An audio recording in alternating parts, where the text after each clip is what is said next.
Hello everyone. So today we are going to start the second unit of subject engine thermodynamics, that is the second law of thermodynamics. So just before starting, firstly we are going to know that what are the needs of second law of thermodynamics, what are the application of second law of thermodynamics, why it is important for us, and what is the limitation of first law that fulfills the gap, what are the gaps in the thermodynamics which is filled by the second law of thermodynamics. So in the first part, or we can say in the first unit, you learn about the first law of thermodynamics, where the whole thing is expressed about the conservation of energy. In the whole first unit, you express the knowledge and understand the concept of first law of thermodynamics. You understand the applications of first law of thermodynamics, and in the whole scenario you just got a glimpse that the energy is conserved in all aspects. But if we can see in the first unit of the first law of thermodynamics, तो आप वहाँ पे पाएंगे कि energy तो conserve है, it's okay, but energy का जो कंजर्वेशन है उसमें एनर्जी का ट्रांसफॉर्मेशन कैसे हो रहा है, इस बारे में बात नहीं कही गई है. यानी कि either work is converted into heat और heat is converted into work, ये बात नहीं कही गई है. तो ये बात को कॉम्प्लीमेंट करने के लिए, समझाने के लिए हमारे पास जो आता है वो आता है second law of thermodynamics.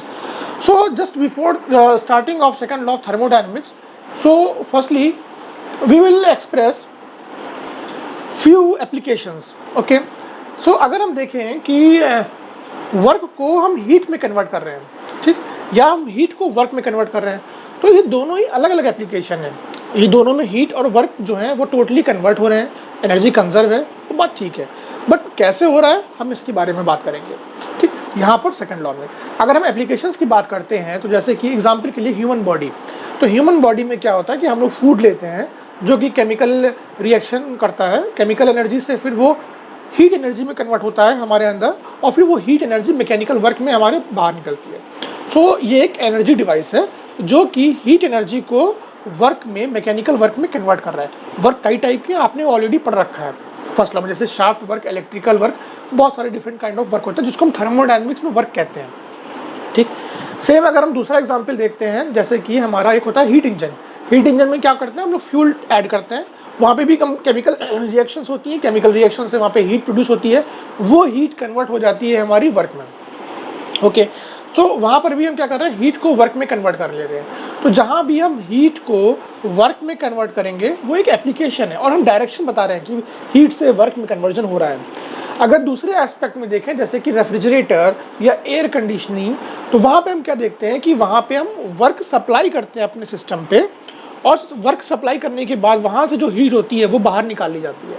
It means कि उन एप्लीकेशंस में हमारा वर्क सप्लाई करते हैं जिससे हम हीट बाहर निकालते हैं, यानी कि वर्क की एनर्जी हीट की एनर्जी में कन्वर्ट हो जाती है. ठीक, तो वहाँ पे हम क्या देख पाते हैं कि वर्क हमारा हीट में कन्वर्ट हो रहा है. तो ये एक बहुत सारे एप्लीकेशन है, उनमें से ये एक इंपॉर्टेंट एप्लीकेशन था. ठीक है, अब हम बात करते हैं वर्क की और हीट की, कि वर्क है क्या और हीट है क्या. तो अगर हम वर्क की बात करें तो वर्क को हम कहते हैं हाई ग्रेड एनर्जी या ऑर्गेनाइज्ड फॉर्म ऑफ एनर्जी. और वहीं पर अगर हम बात करते हैं हीट की, तो हीट हमारी डिसऑर्गेनाइज्ड फॉर्म ऑफ एनर्जी है, या हम कह सकते हैं कि लो ग्रेड एनर्जी है. एग्जाम्पल के लिए अगर आप मान लेते हैं कि ये कैंडल जल रही है, यहाँ पे कैंडल है. ठीक, अब इस कैंडल के चारों तरफ से हमारी एक फायर है, यहाँ पे ऊपर फायर है इसके, और उसके चारों तरफ से हमारी हीट रेडिएट हो रही है.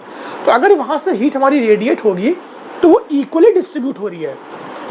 बात समझिएगा, हीट जब डिस्ट्रीब्यूट होगी तो वो इक्वली डिस्ट्रीब्यूट हो रही है, यानी कि वो कंस्ट्रेंट नहीं है कि किसी एक पर्टिकुलर डायरेक्शन में जाए, नहीं, वो चारों तरफ बराबर जाएगी.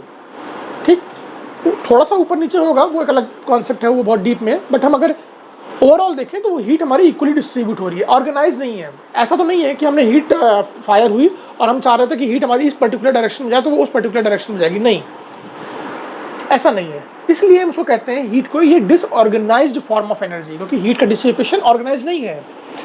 बट अगर हम बात करते हैं वर्क की, तो वर्क में हमारा ऐसा नहीं है. वर्क में क्या है कि वर्क हमारा एक ऑर्गेनाइज्ड फॉर्म ऑफ एनर्जी है, जहाँ पे वर्क ऑर्गेनाइज्ड होता है, कंस्ट्रेंड होता है. ऐसा नहीं कि वर्क हम सप्लाई करेंगे इस डायरेक्शन में और उसका रिफ्लेक्ट मिलेगा हमको किसी और डायरेक्शन में, ऐसा नहीं होता.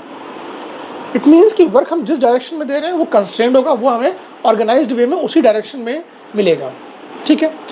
इसलिए हम कहते हैं वर्क को हाई ग्रेड एनर्जी या ऑर्गेनाइज्ड फॉर्म ऑफ एनर्जी। और जब हम बात करते हैं हीट की, तो हीट हमारा हो जाता है डिसऑर्गेनाइज्ड फॉर्म ऑफ एनर्जी या लो ग्रेड एनर्जी।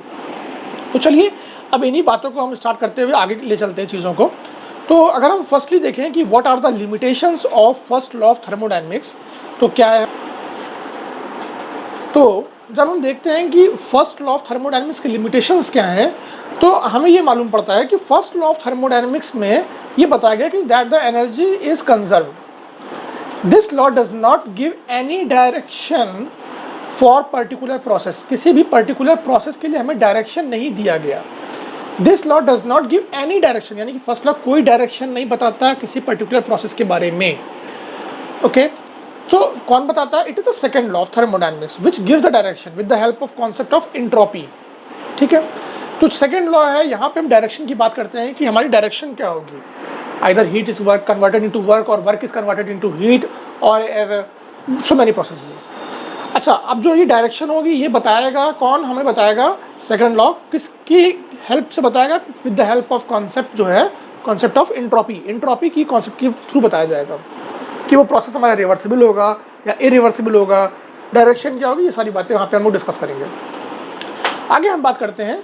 तो जो सेकंड लॉ है, क्योंकि ये डायरेक्शन बताता है, इसको हम बोलते हैं डायरेक्शनल लॉ, ठीक है, इसीलिए इसको डायरेक्शनल लॉ भी बोला जाता है।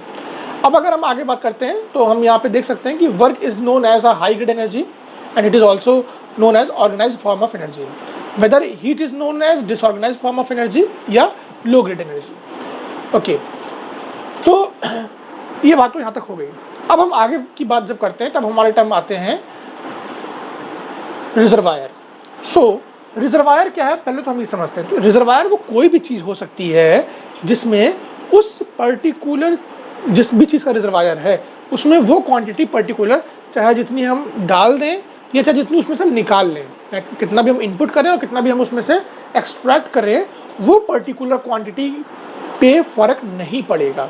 एग्जाम्पल के लिए मैं लेता हूँ एक ओशियन है, सी है बहुत बड़ा सा, उसमें से हमें कुछ बकेट्स या कुछ गैलन्स ऑफ वाटर निकाल लिया हमने उसी के रिस्पेक्ट में, तो क्या सी लेवल पे कोई फर्क पड़ेगा? नहीं पड़ेगा। इट मीन्स कि वो एक रिजर्वायर है। अगर हम एक डैम की बात करते हैं जहाँ वाटर डैम कर स्टोर कर रखा गया है इलेक्ट्रिसिटी प्रोडक्शन के लिए, उसमें से हम कुछ बकेट्स पानी या कुछ गैलन्स पानी निकाल लेते हैं तो उसके भी लेवल पे कोई फर्क नहीं पड़ेगा। इट मीन्स वो एक वाटर के रिजर्वायर हैं। यहाँ पर हम थर्मोडायनेमिक्स में जिनकी बात करेंगे वो हम बात करेंगे थर्मल रिजर्वायर्स की, यानी कि ऐसी चीज़ें जो थर्मल रिजर्वायर के तरीके से काम करती है, यानी कि उसमें चाहे जितना हीट सप्लाई करें या चाहे जितनी हीट हम उसमें से निकालें, उसके टेम्परेचर पे कोई फर्क नहीं पड़ेगा। जो उसका स्केलर क्वांटिटी है टेम्परेचर, उस पर कोई फर्क नहीं पड़ेगा, ठीक है। तो दो टाइप के हमारे थर्मल रिजर्वायर होते हैं। फर्स्ट होता है हमारा सोर्स और सेकंड होता है हमारा सिंक।